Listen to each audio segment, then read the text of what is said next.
Okay, so what the hell was the 2023 draft? I know it's only been a few years since then, but this has got to be one of the more polarizing drafts of all time already. There were so many storylines that are still unfolding to this very moment that have flip-flopped back and forth to the point where I feel like we don't know who's good and bad from this class. There's still so much potential, so many questions, so many breakout players and busts alike, so I thought already it would be fun to look back at the 2023 draft and let's just try to figure out what's been going on since then. Now, of course, the 2023 draft starts with the top two picks, Bryce Young and CJ Stroud, and there's no place to begin other than them, because both of them were supposed to be the top two picks. However, which team would pick them was a whole new question, and instead, the Carolina Panthers decided to make what has turned out to be one of the worst trades in NFL fucking history to this point, where they traded 2 firsts, 2 seconds, and DJ Moore for Bryce Young. And that, didn't work out. Now, Bryce Young had a lot of flaws as a prospect. At Alabama, he was one of the best players in college football, if not the best. He won the Heisman Trophy, and in his first year as a starter, had 5,000 yards almost, 47 touchdowns, and just 4 interceptions. He was a demon, so there was all that. On paper, he looked amazing. All the stats showed one of the greatest college players of all time, but the number one issue with him was and still is his size. Whereas the number 2 pick was looking like it was going to be CJ Stroud, a prototypical pocket passer with some mobility, had smooth delivery, can make every throw in the book basically, and also, can see over his own fucking linemen, so that's a positive. So the question between the two was, which do you value more? The college success and historic accolades and all the qualities that you could ever want in a quarterback, except size, or the one who has questionable IQ issues, as you remember he didn't do too well on the Wonderlic test before, but has the size that you'd want in a quarterback and leadership qualities. And well, the Panthers decided to go with Bryce Young, and immediately regretted it. And I don't say that in hyperbole, because right away, Bryce Young had a disastrous rookie season. He posted a 59.8% completion rate, 2,877 yards, 11 touchdowns, and 10 picks. And to add insult to injury, the 2-15 record for the Carolina Panthers, again, earned them the number 1 pick, which they didn't have because they traded for Bryce Young, so it went to Chicago. But let's lock in on the draft here, because Bryce Young was extremely disappointing in his first year, and still is to this very day. He had an incredible stretch of 4 games to end the 2024 season, but wildly he's just been inconsistent, and has consistently been inconsistent, which is not what you want from a starting quarterback, and it's looking like, although he shows his flashes, he's not a franchise guy. And I think it's safe to say that Bryce Young is 100% a bust for the Carolina Panthers. And that's not even including all the stock they gave up for him. If you want to include that, he's one of the worst draft picks ever. So for how disastrous Bryce Young has been, how has CJ Stroud been? And for him, it's also been complicated, because if you remember, he had one of the greatest rookie seasons of all time. CJ Stroud was looking like a future Hall of Famer. Every single team would have given up 5 firsts for rookie CJ Stroud. He was lighting the league on fire and accelerating the Texans' timeline. But then, 2024, with a poorer offensive line, he struggled a bit. He didn't have that same magic, and people were calling it a sophomore slump. But then, in 2025, the offensive line got fucking worse. This year, they have all but ruined him as a player and a prospect. He's no longer considered a top 10 quarterback, but he still has the potential to be that. I think it's clear that CJ Stroud is still very good, and he's being held back by literally everyone around him. His offensive coordinator doesn't know how to put a fucking square hole in a round peg, and the offensive line is considerably worse than every other line in the league, basically, and it's not getting any better. So they better not ruin him, but CJ Stroud still has all the potential in the world to take this team deep in the playoffs in the future. But I would argue, for how interesting Stroud and Young's dynamic has been and will continue to be in the future, there is one player that was flying up draft boards in the process of the draft, and that man was Anthony Richardson.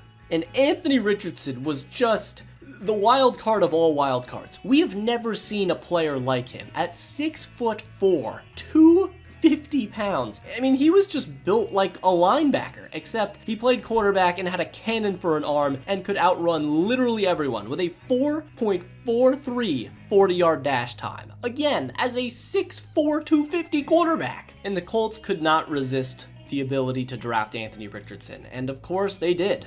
And again, I can't blame them. The upside for Anthony Richardson is higher than any player since, and even more than Lamar Jackson.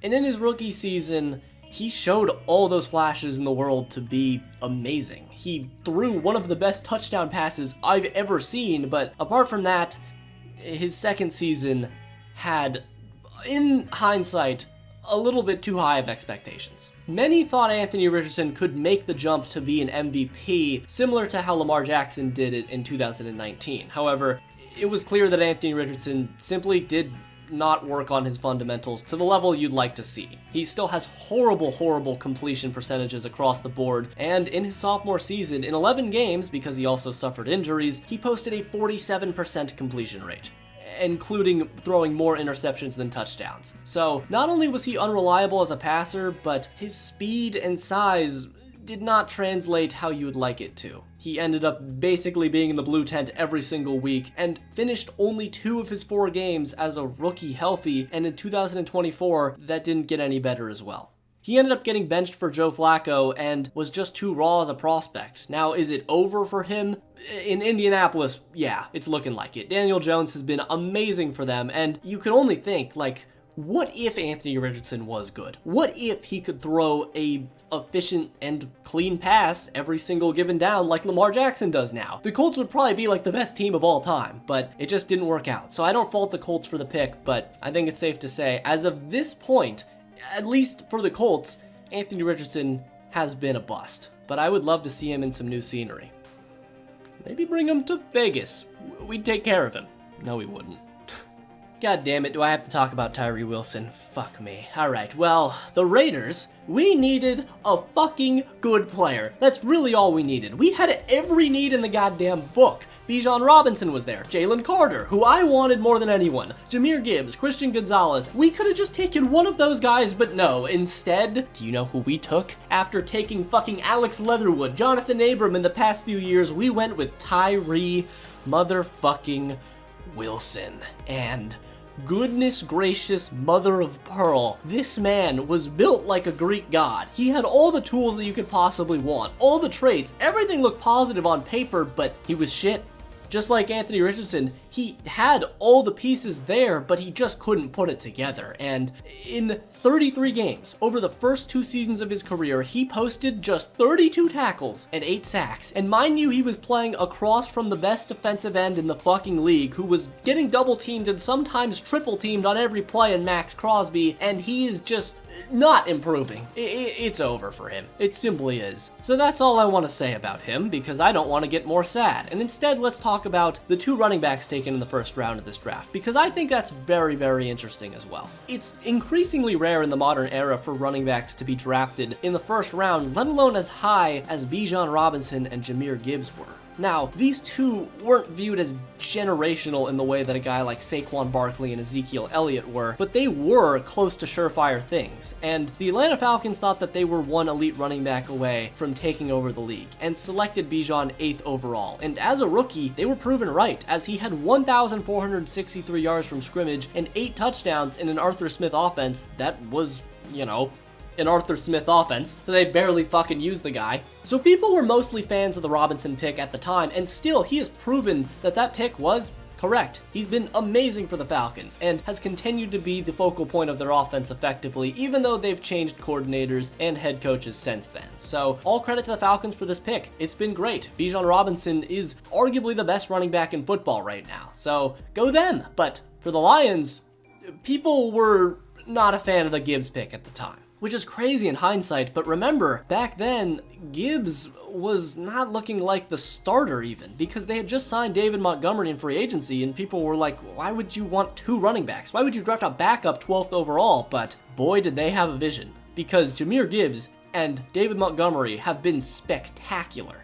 In his rookie season, he wasn't as explosive as Robinson, but in his second year, he had 1,412 yards and 16 touchdowns at an average of 5.6 yards per carry, and added on 517 yards and 4 touchdowns through the air on one of the best offenses of all time. He was amazing and made a Pro Bowl in his second year and has continued to be beyond explosive. Sonic and Knuckles, the duo of Montgomery and Gibbs, have been fantastic, as they have become the first set of teammates in NFL history to each total at least 2,000 scrimmage yards and 20 touchdowns in the first 25 games of them playing together. They've been incredible. Montgomery's the straight downhill runner, while Gibbs is the explosive outside guy. It's a perfect pairing, and in hindsight, we should have been expecting this, I guess. It's just been really impressive how they've been able to dominate together, and the Jahmyr Gibbs pick has been a resounding success as well. But now, let's talk about the wide receivers from this draft class, because historically receivers usually are top 10 picks, but this was an exception for sure. There were 4 receivers taken back to back to back to back, and the first of those was Jackson Smith-Njigba. And he didn't start off as hot as some others would because of DK Metcalf still being in town, but in 2024, with DK deciding to not play well, Smith-Njigba led the team with 1,130 yards and 6 touchdowns. And with DK Metcalf now gone in 2025, this paved the way for Jackson Smith-Njigba to turn it into a superstar, sort of inventing this weird slot receiver superstar role where he isn't a true X guy most of the time, but he's just unguardable. He has proven that he is easily the best wide receiver from this draft class and is one of the most valuable players in the entire league right now, and they got him at pick 20. It's just been amazing what John Snyder and the Seahawks have done in the draft the last few years too. And now we get into the other guys, because the Chargers proceeded to take Quentin Johnston. And he, again, had all the pieces to be amazing. He had the size, the speed, but the motherfucker just simply cannot catch. And I can't say he's been like a massive bust, because he has been better in 2025, but I think that he has definitely been disappointing, including the context of the people taken around him. Because the next receiver off the board was Zay Flowers, who went 22nd to the Baltimore Ravens, and has been very solid. He hasn't been a superstar and definitely won't be, but at 5'9", 183, he's been about as good as he could be. He has, complicated relationships with Ravens fans for fucking fumbling and losing the AFC Championship, but he's been good overall, so I would say this is a good pick. And the final of these wide receivers would be Jordan Addison, who, again, has had some off-the-field issues, but overall, he's also been pretty good.